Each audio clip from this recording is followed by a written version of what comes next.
그래서 오늘 수업은 일단 기술 예측이 무엇이고 왜 중요하고 그다음에 그 기술 예측의 방법이 어떤 것들이 있는지 보고 그다음에 이번 학기 테마가 좀 인간 중심에 좀 맞춰져 있으니까 그런 측면에서도 기술 예측을 한번 보겠습니다. 보시면 옆에 있는 게 이제 전자책이고 오른쪽에서는 이제 애플 아이패드의 뭐 매출액이나 수익에 대한 그래프가 나와 있는데요. 이렇게 새로운 기술이 나올 때마다 항상 예를 들어서 전자책이 페이퍼책을 페이퍼책 시장을 잠식할 것인가 아니면은 아이패드가 시장에 어떤 도미넌스 지위를 확보할 것인가 뭐 이런 갖가지 질문들이 같이 따라오게 됩니다. 왜 이렇게 새로운 기술과 발맞추어 그에 따른 질문들이 왜 이렇게 나오냐면 보시는 것처럼 그 위에 거는 옆에 거는 이제 www 이제 그 인터넷이고요. 그 옆에 있는 거는 이제 뉴스위크인데 얼마 전에 이제 마지막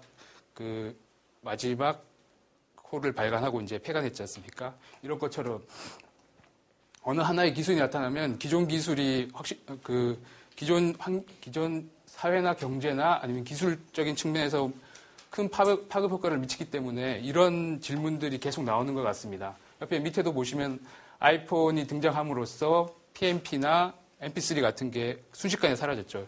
옛날에 제가 대학교 다닐 때는 그 버스나 지하철 타면 다 그 MP3나 PMP를 하는 모습을 보았거든요. 근데 요새 그 버스 타면은 누구나 할 것 없이 다 스마트폰을 보지 않습니까? 그런 식으로 이렇게 기술 변화가 우리 생활에 미치는 영향이 막대하고 그렇기 때문에 기술 예측을 하는 것이 상당히 중요하다. 뭐 이런 내용입니다.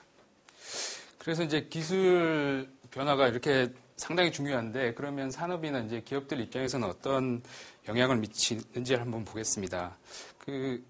기술이 일단 변하면 그 제조업이나 서비스업 같은 데서 이제 제품을 생산하거나 서비스하는 방법이 이제 틀려지고요. 그게 소비자들한테 제공되는 방식 자체도 틀려지고. 그래서 결국에는 이제 그 기업 입장에서 보면 그 시장 경쟁 구도 자체가 이제 확 뒤바뀔 수가 있습니다. 여기 보시면 컴피턴시 트랩이라고 적혀 있는데요. 혹시 이 용어에 대해서 들어보신 분 있으세요? 네. 컴피턴시 트랩이라는 게 이런 것 같습니다. 예를 들어서 이제 밑에 이제 예제가 있는데요. 이제 디지털 이퀴먼트 코퍼레이션이라고 1980년대까지 그 PC 시장에서 절대 강자였다고 합니다. 그런데 그때부터 10년도 채 지나지 않아서 휴렛패커드, HP한테 흡수합병 된 슬픈 역사를 가지고 있는 회사라는데요. 저것도 샀어.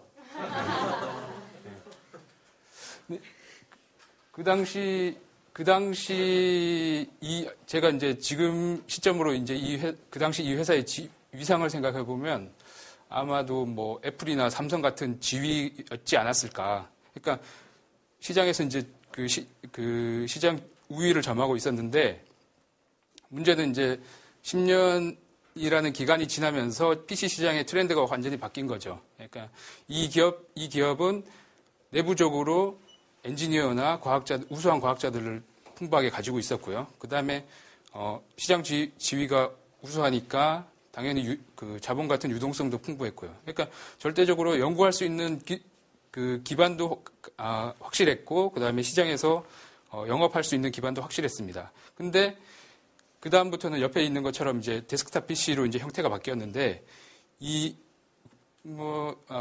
제가 고등학교 시절을 기억해 보면 데스크탑 PC 같은 경우는 그 모니터 따로 사고 뭐 그래픽 카드 따로 사고 나중에 조립하는 그런 형태가 많았거든요. 요즘에는 뭐 일체형으로 나오는지 모르겠지만 그런 식으로 부품마다 아웃소싱이 많이 되었습니다. 그리고 그게 예를 들어서 메모리 같은 경우는 뭐 그 용량 변하는 게 엄청 빨랐고요.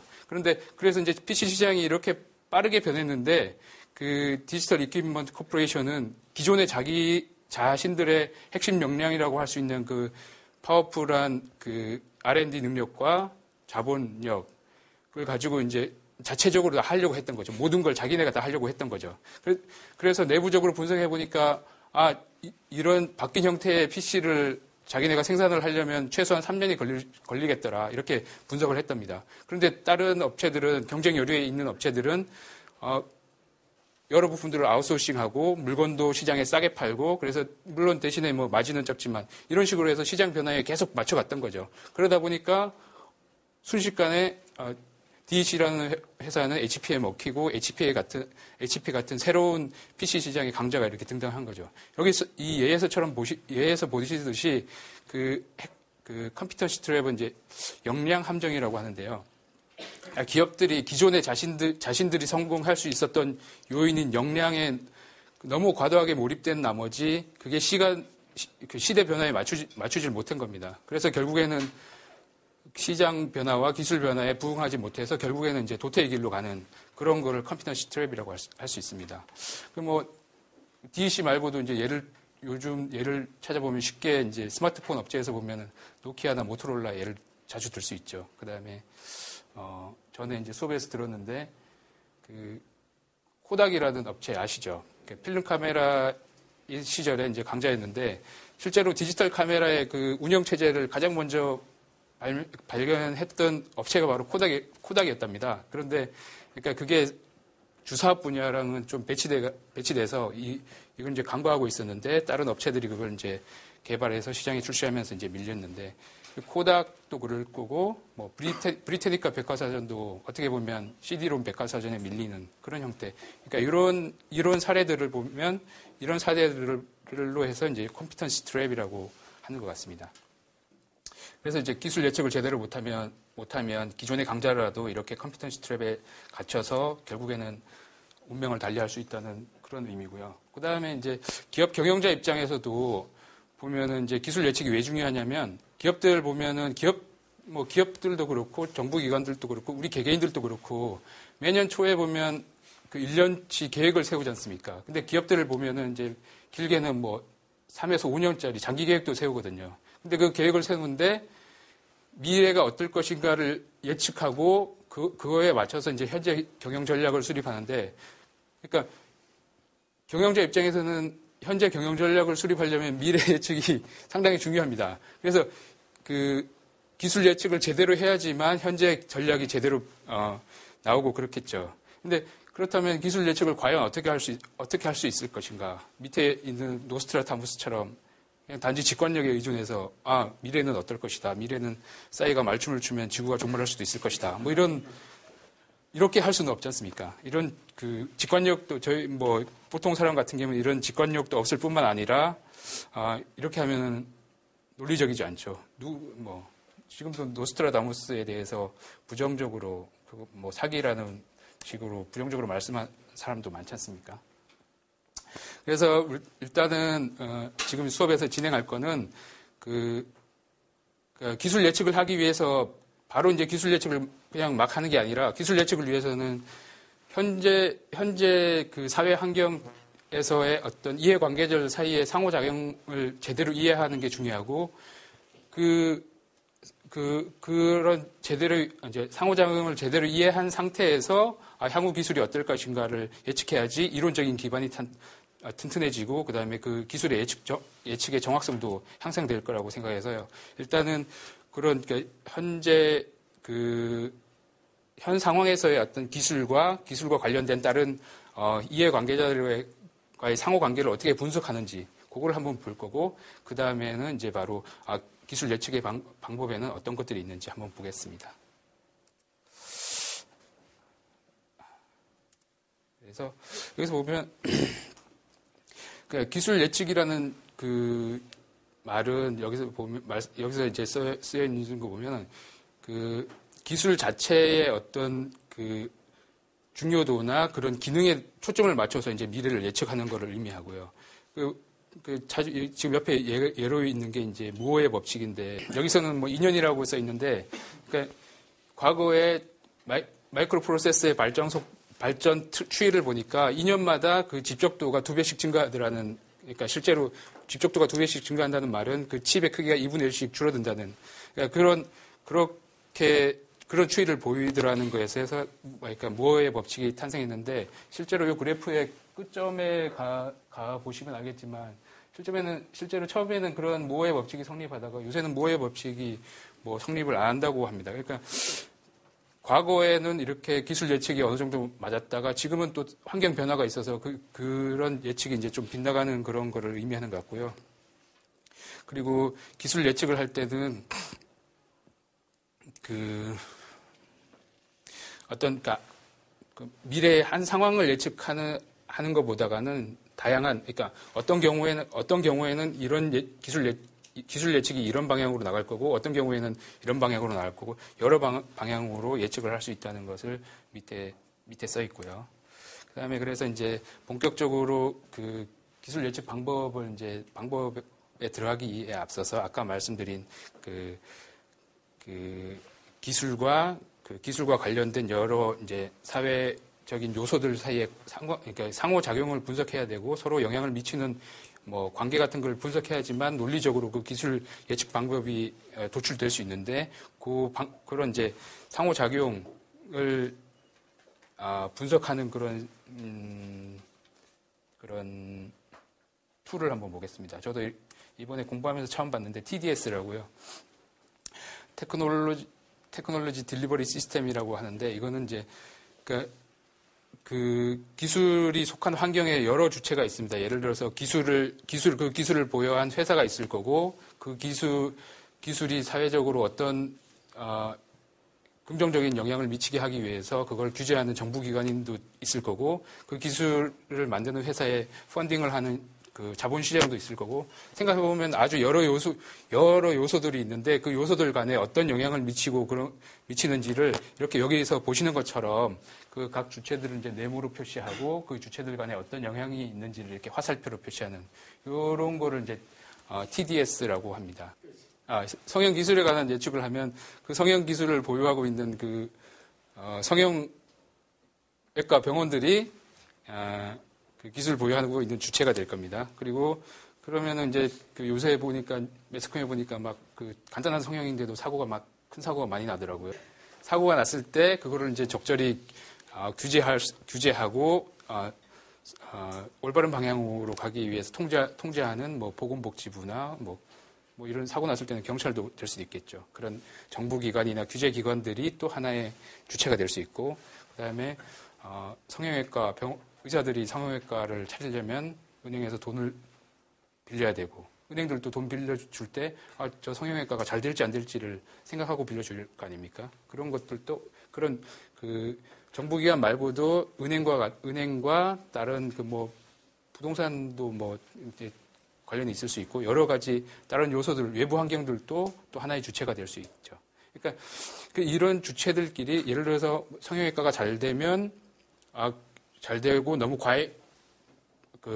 사람들이 성형 붐이 너무 심해진다. 그러면은 그게 규제 당국에 시그널을 줘서 규제 당국은 그걸 이제 정책적으로 통제를 하게 되고 그리고 외부 환경에서 어떻게 여자분들이 좀 더 예뻐지려고 하는 욕구가 점점 더 강해진다.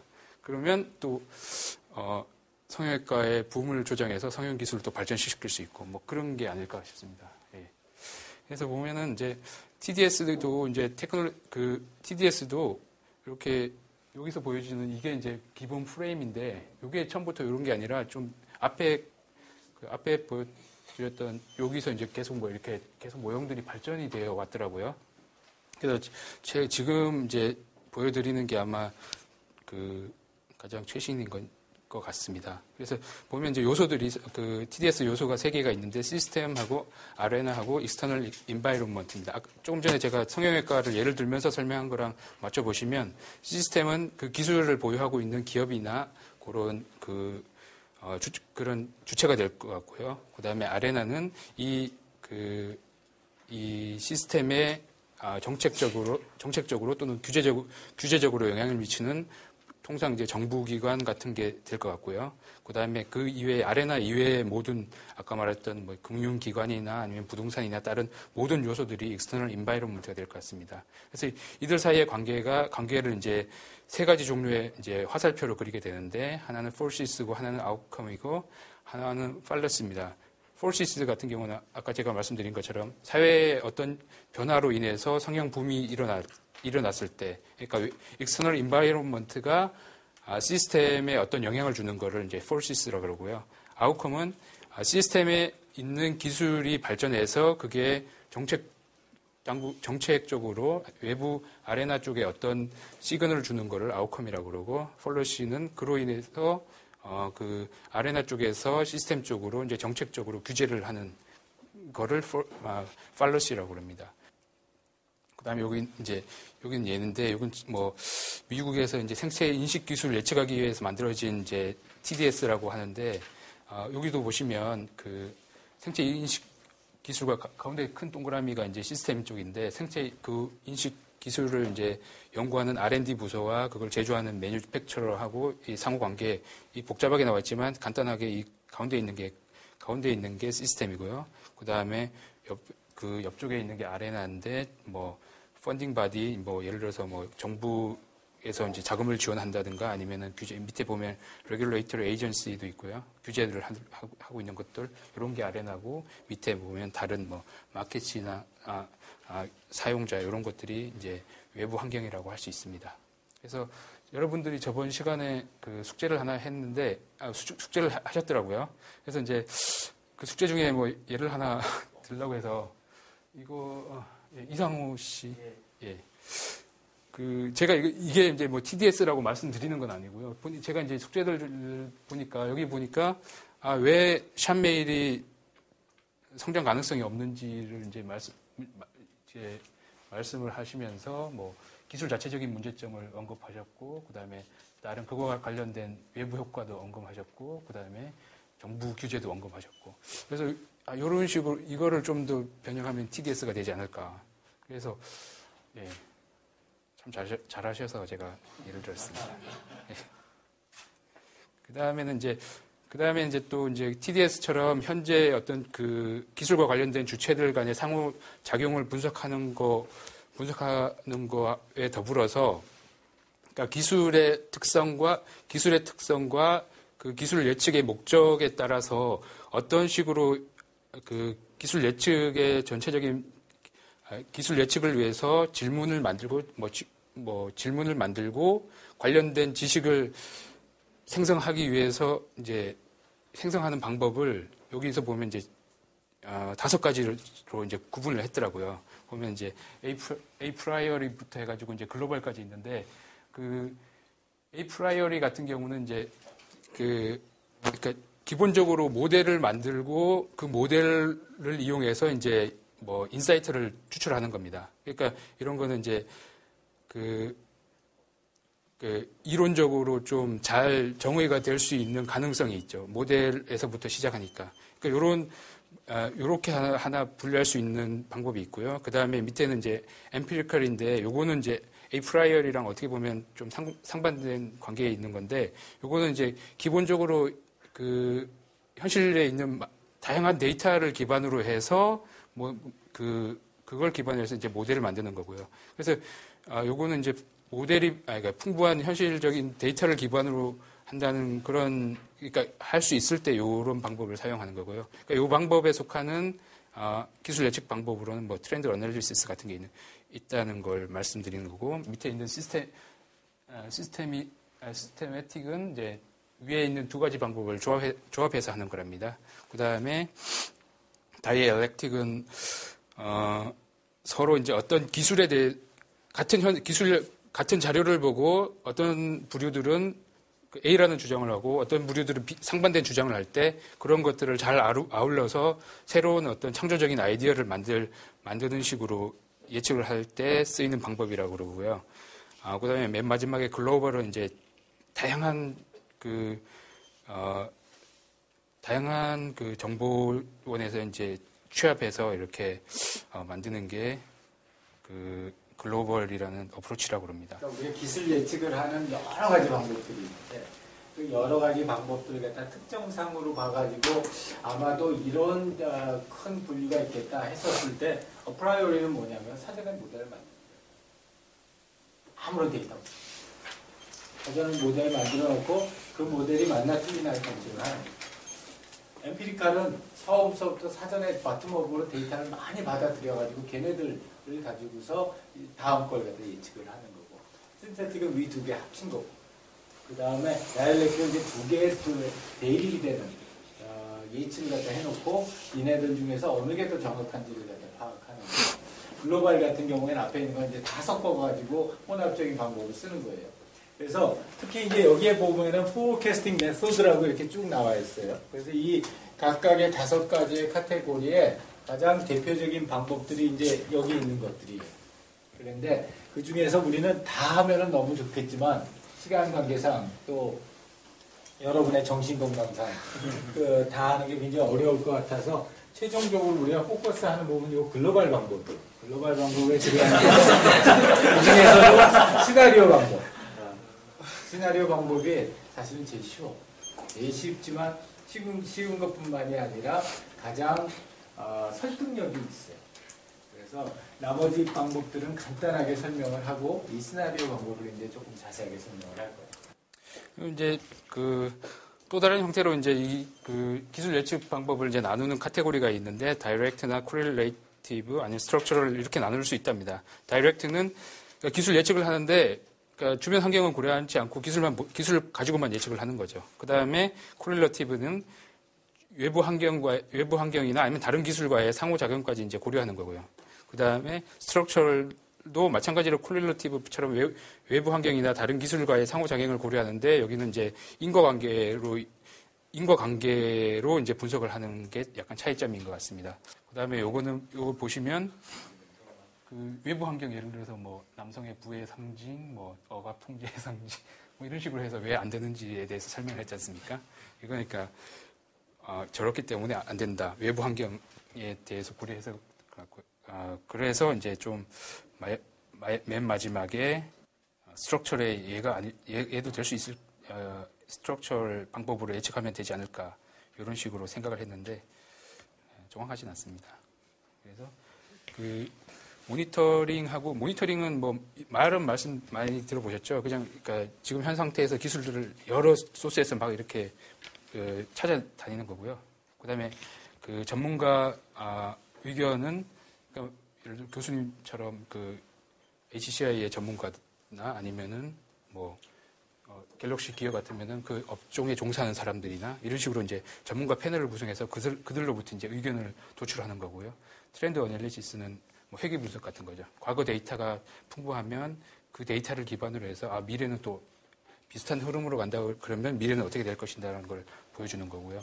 모델링은 이제 현재 환경에서 그 기술에 크게 영향을 미칠 거라고 생각되는 몇몇 요소만을 가지고 현재 환경을 이제 단순화해서 모형화하는 겁니다. 그래서 이제 그래서 그 요소들이 변할 때 기술을 또 어떻게 변할 건지 그런 식으로 예측하는 거고요.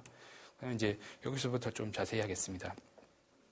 그 시나리오 분석은 말 그대로 이제 몇 가지 시나리오를 만드는 겁니다. 예를 들어서 뭐 제가 이제 금융회사에 있다 보니까 시나리오 분석 같은 경우는 예를 들어서 뭐 미국의 지금 요새 뭐 양적 완화가 어떻게 되면은 경제가 어떻게 될 거고 그다음에 중국이 어떻게 되면 어떻게 될 거다. 그런데 뭐 어떻게 되면 어떻게 될 거다. 결과 하나만을 말하는 게 아니라 만약에 뭐 양적 완화를 조금만 하면 우리 경제는 요만큼 뭐 2% 성장할 거고 뭐 많이 하면 3% 성장할 거고 이런 식으로 시나리오별로 이렇게 나누는 거거든요. 그러니까 이게 그렇게 그런 식으로 시나리오별로 이렇게 만드는 거고요. 요거는 이제 그러니까 미래 상황의 불확실성이 매우 높을 때나 지금 현재 뭐 트렌드 어널리시스나 이런 것 같은 현재 가용한 데이터로 분석할 수 있는 방법이 제한적일 때, 그러니까 가용한 데이터가 제한적일 때는 트렌드 어널리시스나 이런 걸 하기가 쉽지 않지 않습니까? 그러면은 이제 그때 시나리오 어널리시스를 사용할 수 있다, 뭐 이렇게 설명되어 있더라고요.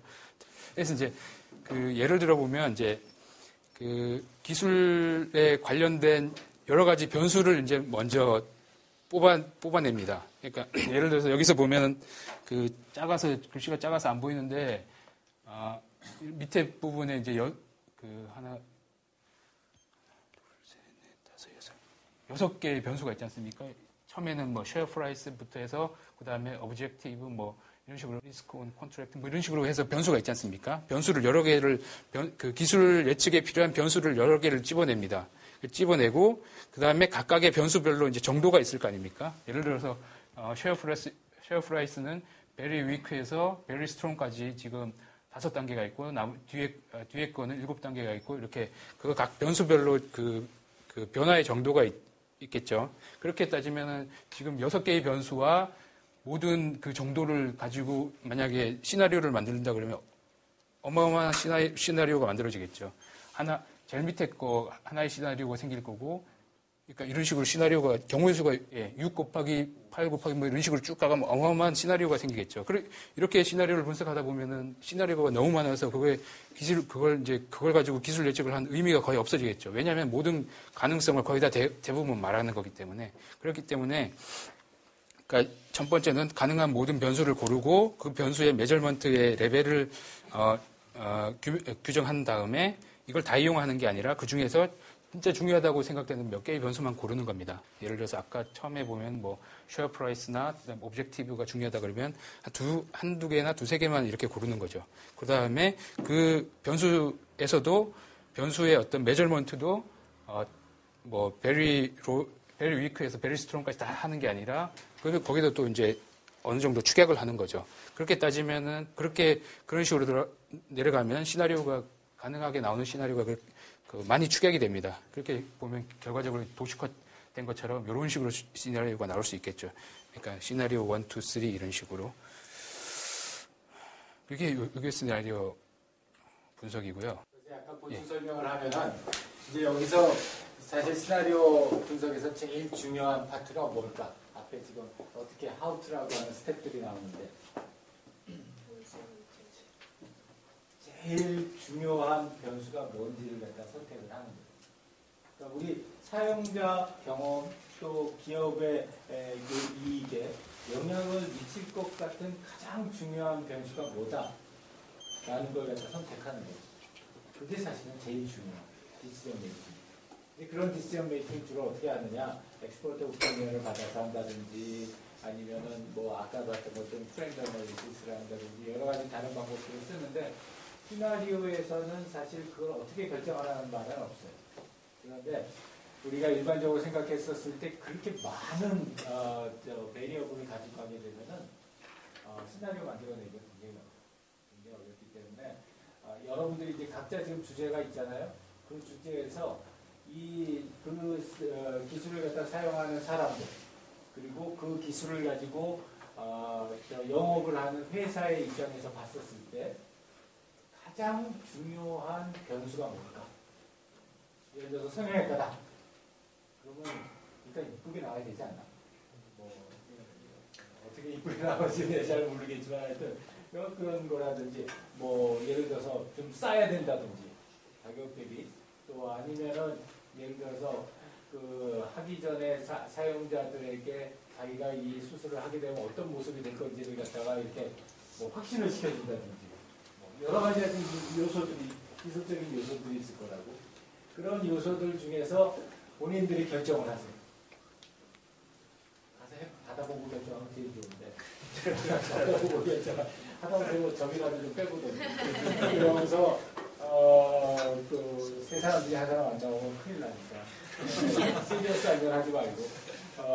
그걸 해보고 나서, 이 중요한 변수들을 찾고 그다음에 그 중요한 변수들을 갖다가 워낙 제대로 된 시나리오를 만들려면 레벨을 굉장히 많이 줘요. 그래서 아까 우리 김 박사 얘기한 것처럼 여러 가지 굉장히 다양한 형태의 시나리오가 나오는데 여러분들이 그 클래스 프로젝트니까 각 변수당 2개 세개 정도 아주 낮은 거, 아주 높은 거, 중간 거 이렇게 한 3개 정도 레벨만 하고 변수도 너무 많이 잡지 말고 한 서너 개 정도만 잡아서 3 곱하기 4 정도 이렇게 했었을 때 전체 셋을 보고 거기서 어떤 방향으로 어떻게 변화할 것이다. 성형 기술은 어떻게 변할 것이다. 서울시 교통 시스템은 어떻게 변할 것이다. 이런 식으로 그런 아주 간단하지만 그 간단해지니까 더 중요한 건 뭐예요? 중요한 핵심이 되는 베리어블이 뭔가를 결정하는 게 제일 중요한 여러분들의 디시전. 그래서 예를 보시면 요거는 이제 도서관 정보 서비스가 빠르게 발전하고 뭐 기술 단말기 보급이 단말기 보급 속도와 도서관 정보 서비스의 기술 속도에 따라서 어떤 시나리오가 나올지를 이제 시나리오 어널리시스를 한 건데 보시면 그러니까 종축은 보면 도서관 정보 서비스가 빠르게 실시된다, 뭐 느리게 실시된다. 횡축은 기술이 빠르게 단말기가 빠르게 보급된다, 느리게 보급된다. 이런 식으로 해서 이제 시나리오가 4개가 나오는 거죠. 이것도 마찬가지로 뭐 단말기 보급하고 저작권 관련 기술 서비스가 빠르게 해결된다, 뭐 이런 건데 이것도 보면, 그러니까 요거는 이제 지금 보면 변수 2개에 각 변수별로 메저먼트 수준이 다 2개씩인 거죠. 그래서 결과적으로 4개가 나오는 거죠. 그래서 이제 뭐 만약에 기술 예측을 한다 그러면 앞서서도 뭐 그 기술 예측 분류도 있고 그 기술 예측의 특성에 따라서도 여러 가지가 분류가 되지 않습니까?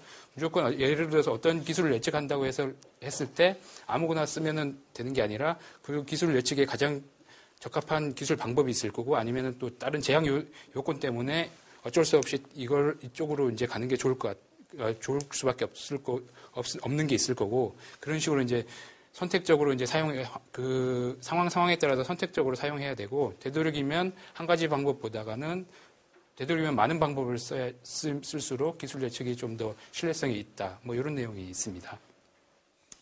그 다음에 이제 HCI 관련해서 이제 좀 말씀을 드리겠는데요. 지금까지 이제 요 포스터 보면 1933년 시카고 뭐 박람회 포스터입니다. 그 박람회 때 이 박람회의 모토가 과학은 발견하고 산업은 응용하고 인간은 그에 따라간다. 뭐 이런 거입니다. 그러니까 말 그대로 이제 기술이 중심인 거죠. 그러니까 사람을 고려한 게 아니라 기술을 고려한 건데 최근에는 여기 보시면 이제 교수님하고도 상당히 뭐 인연이 깊은 분이시라고 하는데요. 지금 저희 박사과정 수업에서도 이분 교재를 가지고 수업을 하고 있거든요.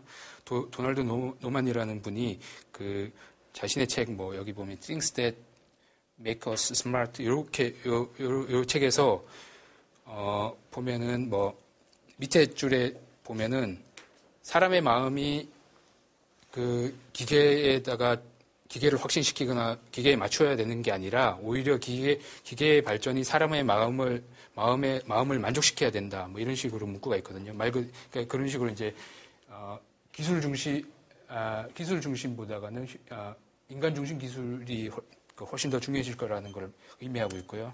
이분은 지금 KT 회장이시죠. 이분도 전에 뭐 휴머니테크라는 용어를 쓰면서 인간 중심 기술이 얼마나 앞으로 중요해질 거다 이런 식으로 말씀한 적도 있고, 이거 지금 며칠 전에 저희 박사과정 수업 때 나온 예제인데요. 그러니까 MRI를 보면 처음에 MRI는 단순히 그냥 기능에만 초점을 맞춘 거죠. 그러니까 어떻게 하면 잘 찍고 뭐 선명하게 나오는지 이런 것만 초점을 맞췄는데 애들한테서는 그게 엄청난 공풀합니다. 그래서 이런 식으로 기술 이외의 그 디자인에 초점을 맞춰서 애들이 쉽게 친근하게 이제 겁을 안 먹고 MRI를 찍을 수 있도록 이렇게 패키지를 만드는데 이건 뭐 필립스라고 하고요. 그러니까 만약에 이제 이런 인간 중심 기술에서 테크놀로지 포캐스팅 방법을 적용해서 이런 기술이 또 나중에는 어떤 인간 중심 그 측면에서 어떤 식으로 좀 더 디벨롭할 수 있을 것인가를 예측해 볼 수도 있을 것 같고요. 요거는 이제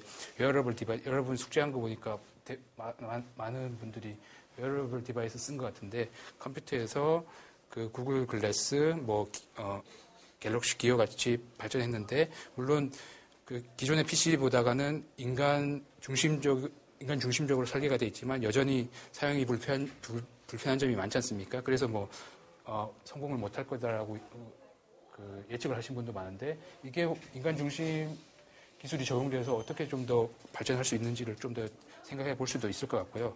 그러니까 델파이 요거는 또 제 논문에 나온 방법입니다. 앞에 나왔던 그 내용과 비슷한데 도서관의 기술이 도서관 그 정보 기술이 기술 중심에서 인간 중심 기술로 전이하는 거에 대해서 이제 그 전문가 의견을 이제 물어본 그런 연구 논문이고요. 이것도 이제 이런 델파이 방법은 이제 여기 아까는 설명은 안 드렸는데 기술 예측 방법 중에 하나로 제가 예시를 든 거고요. 그래서 지금 오늘 시간에 배운 것 중에 가장 중요한 거는 그 TDS라고, 그러니까 그 기술 예측을 위해서 기본적인 이론적인 백그라운드를 확실하게 해야 되는데 거기서는 기술을 가지고 그 주체와 뭐 정부나 다른 그다음에 외부 환경과의 어떤 상호작용을 그러니까 면밀하게 분석해서 이론적인 백그라운드를 확실히 하는 게 중요하고, 그 다음에 기술적인 방법에서는 여러 가지가 있어. 시나리오 어널리시스를 포함해서 여러 가지가 있다. 이게 오늘 수업의 핵심이고요.